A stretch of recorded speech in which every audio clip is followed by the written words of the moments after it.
अस्सलाम वालेकुम। हमारा आज का मौजू है 11वीं शरीफ, जो कि किताब जवाहिरुल इश्क से मुंतखब किया गया है। हज़रत गौस पाक रहमतुल्लाह अलैह को हर ख़ास व आम 11वीं वाले पीर की निस्बत से जानते हैं।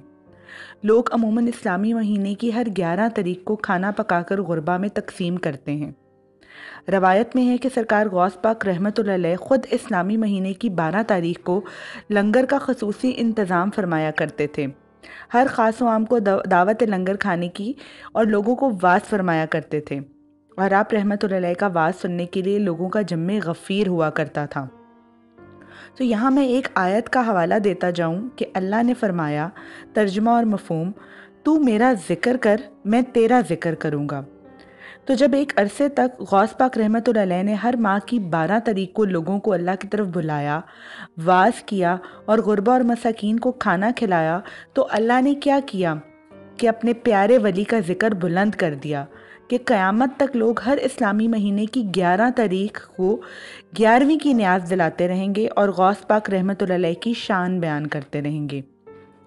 बहुत से लोग अपने रिस्क में इजाफे के लिए भी बाकायदगी से हर माह ख़त्म दिलाते हैं और सरकार गौस पाक रहमतुल्लाह अलैह की रूह को इसाले सवाब पहुँचाते हैं और अल्लाह उनके माल में फरावानी पैदा करता है। गौस पाक रहमतुल्लाह अलैह को 11वीं वाला क्यों बोलते हैं? इस बारे में उलमा का कहना है कि सरकार गौस पाक रहमतुल्लाह अलैह ख़ुद 12 तारीख को लंगर व वाज फरमाते थे, फिर उनके मानने वालों ने उनके नाम की न्याज़ 11 तारीख को देनी शुरू कर दी। हज़रत शेख अमानुल्लाह पानीपती रहमतुल्लाह अलैह 11 रबीउल सानी को हज़रत गौस आज़म रहमतुल्लाह अलैह का उर्स मनाया करते थे। अखबारुल अख्यार के सफ़ा नंबर 894 में दर्ज है कि मिर्ज़ा मज़हर जाने जाना रहमतुल्लाह अलैह फरमाते हैं कि मैंने ख्वाब में एक वसी चबूतरा देखा जिसमें बहुत से औलिया कराम हल्का बांधकर मुराकबे में हैं और उनके दरमियान हज़रत ख्वाजा बाहुद्दीन नक्शबंद दोजानो और हज़रत जुनैद बगदादी रहमतुल्लाह अलैह तकिया लगाकर बैठे हैं। इस्तगना मासवा अल्लाह और कैफियत फ़ना आप में जलवा नुमा है। फिर ये सब हजरात खड़े हो गए और चल दिए। मैंने उनसे दरियाफ्त किया कि क्या मामला है, तो उनमें से किसी ने बताया कि अमीरुल मोमिनीन हज़रत अली रज़ी अल्लाह तआला अन्हु के इस्तकबाल के लिए जा रहे हैं। बस हज़रत अली मुर्तज़ा शेर खुदा रज़ी अल्लाह तआला अन्हु तशरीफ़ लाए। आपके साथ एक गलीम पोश हैं जो सर और पाँव से बरहना जुलीदा बाल हैं। हज़रत अली मुर्तज़ा रज़ी अल्लाह तआला अन्हु उनके हाथ को नहायत इज़्ज़त और अज़मत के साथ अपने मुबारक हाथ में लिए हुए थे। मैंने पूछा, ये कौन है? तो जवाब मिला कि ये खैरुत ताबईन हज़रत अवैस करनी रहमतुल्लाह अलैह हैं। फिर एक हुजरा शरीफ ज़ाहिर हुआ जो नहायत ही साफ़ था और उस पर नूर की बारिश हो रही थी। ये तमाम बाकमाल बुज़ुर्ग इसमें दाखिल हो गए।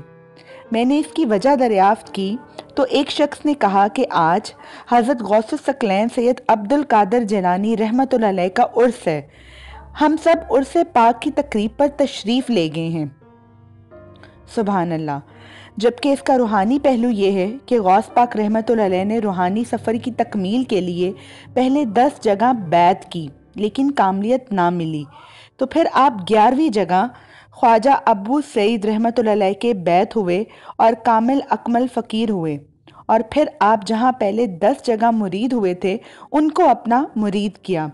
इसी वजह से आप रहमतुल्लाह अलैह को 11वीं वाला पीर कहा जाता है। आप रहमतुल्लाह अलैह का फरमान है कि मेरा कदम तमाम वलियों की गर्दन पर है, रहती दुनिया तक के औलिया तक पर बरतरी साबित करता है। कोई पीर, कोई वली, कोई फ़कीर आप रहमतुल्लाह अलैह की वलायत को तस्लीम किए बिना मंजिल तक नहीं पहुंच सकता।